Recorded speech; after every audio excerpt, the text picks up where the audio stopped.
고등수학 상, 항등식, 나머지 정리, 인수정리, 조리제법입니다. 첫 번째 항등식부터 살펴볼 텐데요. 미지수의 값에 관계없이 항상 성립하는 식을 항등식이라고 하고요. 미지수에 어떠한 값을 대입하더라도 좌변과 우변이 같은 식이다. 그리고 마지막으로 항상 같은 등식이다.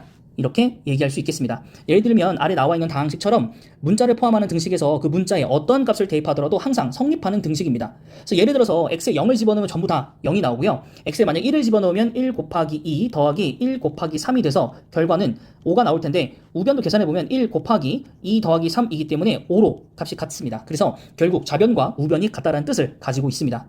자, 항등식 표현에는요, 첫 번째 항상 성립한다라는 것과 두 번째 임의의 모든이죠, 이게 실수에 대하여 라는 말과 세 번째 x의 값에 관계없이 혹은 이것은 문자가 바뀔 수 있습니다. 그 해당하는 문자에 대해서 이렇게 표현이 나오면 항등식이라는 문제를 인지를 하신 다음에 문제를 풀어 나가셔야 됩니다.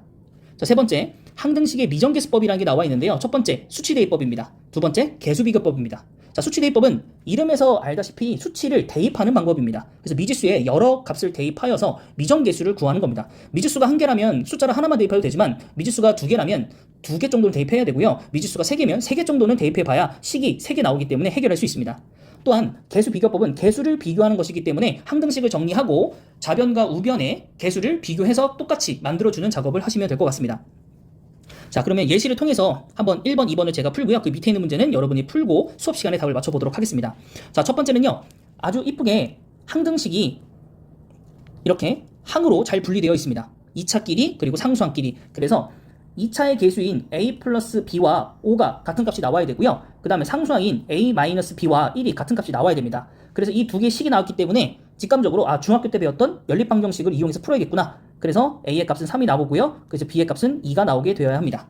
자, 2번 보시면 원래 이러한 형태처럼 생긴 거가 수치대입법을 통해서 풀어야 되는 문제가 맞는데 여기는 수치대입법을 하면 오히려 복잡해집니다. 그래서 어떠한 방법이 있냐면 수치대입법과 계수비교법을 약간 혼용해서 사용하는 건데요. 여기는 전개해봐야 1차고요. 여긴 상수입니다. 그러면 2차는 여기서밖에 안 나와요. 맨 앞에서. 그리고 좌변이 2차거든요. 2차의 최고차항이 2기 때문에 요 a는 2가 돼야 됩니다.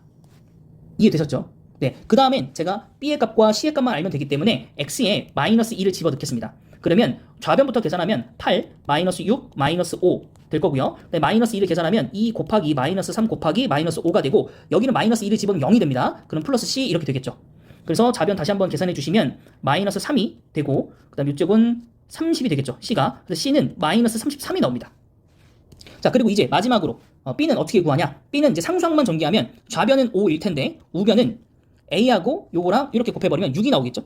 네, 그리고 여기서 상수항은 2b가 나올 거고요. 그럼 c는 아까 구해놨던 마이너스 33을 적용해서 2b는 하고 정리하면 되겠죠.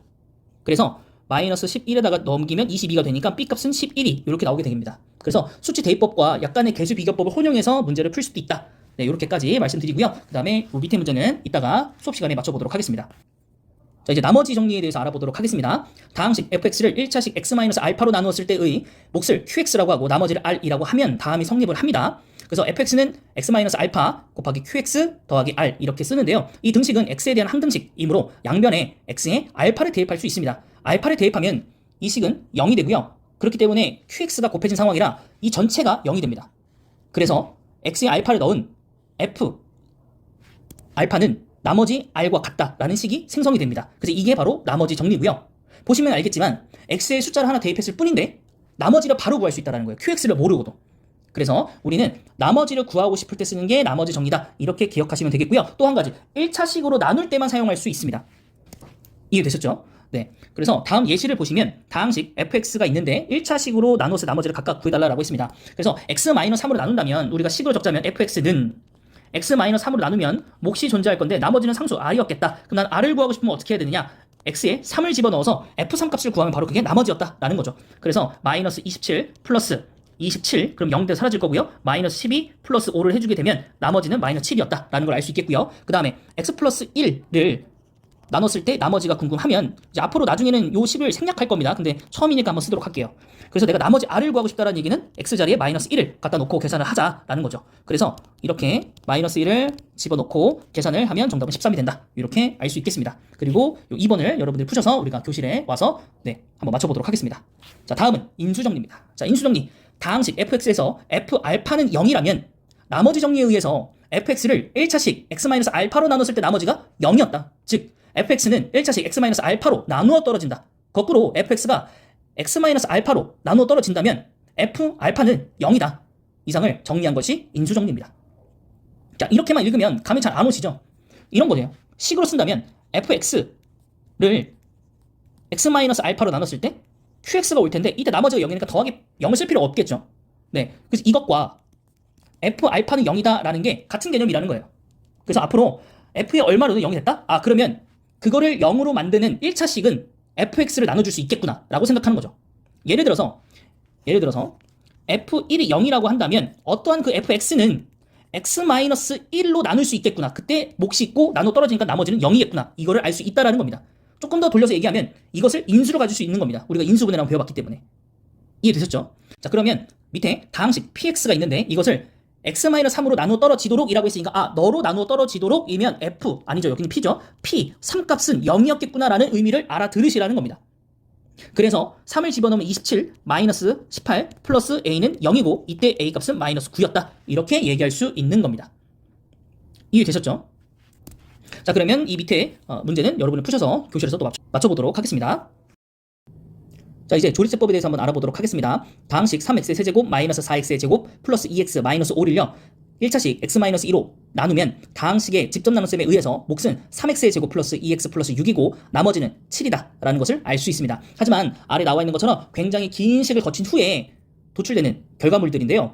이것들에 대해서 개수들을 좀 가지고 와서 특정한 규칙을 발견했더니 위의 나눗셈에서 개수만 사용하여서 몫과 나머지를 다음과 같이 구할 수 있다고 나온 겁니다. 그래서 첫 번째 1차식이 0이 되는 x값을 써주고 그 다음 우리가 나누어줘야 할 대상인 다항식의 개수들만 써주고요. 그 다음에는 방법론입니다. 첫 번째 식은 그냥 내려오고요. 그 다음에 2랑 곱해서 올려주고 더해주고 2를 곱해주고 더해주고 2를 곱해주고 더해주면 맨 마지막에 있는 게 나머지라서 박스를 쳐주고 나머지 나와 있는 것들을 오른쪽에서부터 상수 1차, 2차 이렇게 붙여주면서 몫을 구해줄 수가 있다라는 방법을 발견한 겁니다. 그래서 이와 같이 다항식을 1차식으로 나눌 때 직접 나눗셈을 하지 않고도 개수와 상수항을 이용해서 몫과 나머지를 구하는 방법을 바로 조리제법이라고 하고요. 계산 후에 나온 몫은 항상 내림차순에 의해서 써야 하기 때문에 유의하셔야 됩니다. 또한 조리제법을 이용할 때는 차수가 높은 항의 개수부터 차례대로 적고 해당하는 차수의 항이 없으면 그 자리에 0을 적습니다. 예를 든다면 방금과 같이 우리가 다항식을 했지만 만약에 여기에 2x가 없다면 요 밑에 써줄 때는 이 자리에 0을 적어줘라 이런 얘기입니다. 그리고 계산을 그대로 적용해달라 이렇게 얘기를 하는 겁니다. 자, 그러면 예제를 통해서 칸 채워보고요. 요 밑에 있는 문제는 여러분들이 풀도록 하겠습니다. 자, 다항식을요 1차식 x-2로 나눌 때니까요 요 k 자리에는 2가 들어가야 됩니다. 그리고 나서 1은 그대로 내려와서 1로 적어준 다음에 이 2와 곱한 값을 올려 써주고 내려오면서 더하기입니다. 빼기 아니고 그 다음에 2랑 다시 곱해서 올려 써주고 더하기 2랑 곱해서 올려 써주고 더하기. 그래서 맨 마지막은 나머지라서 나머지는 17이고 그 다음은 상수항 1차, 2차 형태로 적어줘야 되기 때문에 x제곱 플러스 6x 플러스 7이 몫이다. 이렇게 구할 수 있겠습니다. 자, 이제는 조리제법의 심화 과정을 좀 다뤄보도록 하겠습니다. 자, 아까 나온 것처럼요. 다항식을 이제 1차식으로 나눴을 때 왼쪽은 직접 나눗셈을 한 거고요. 오른쪽은 조리제법을 한 겁니다. 그런데 나머지는 변화가 없는데요. 몫을 보니까 조금 다릅니다. 그렇죠? 2배 값이 되어 있네요. 자, 그래서 x의 개수가 1이 아닐 때 조리제법을 쓰면 실제로 나눌 때 다른 결과가 나온다고 합니다. 그러니까 왜 이런 결과가 나올까입니다. 조리제법은 x의 개수가 1인 1차식으로 나눌 때에만 쓸 수 있기 때문입니다. 아까 말씀 안 드렸지만. 그래서 이제 다시 개념 바꾸는 겁니다. 조리제법은 사실상 x의 개수가 1인 1차식으로 나눌 때만 쓸 수 있는 겁니다. 그래서 위에 나온 이 조리제법을 보면은 여기가 2기 때문에 x의 값을 넣었을 때 2를 넣었을 때 0이 되는 x-2로 나눈 계산을 한 겁니다. 사실은. 그러니 직접 나눗셈을 할 때와 다른 나누기를 한 거죠.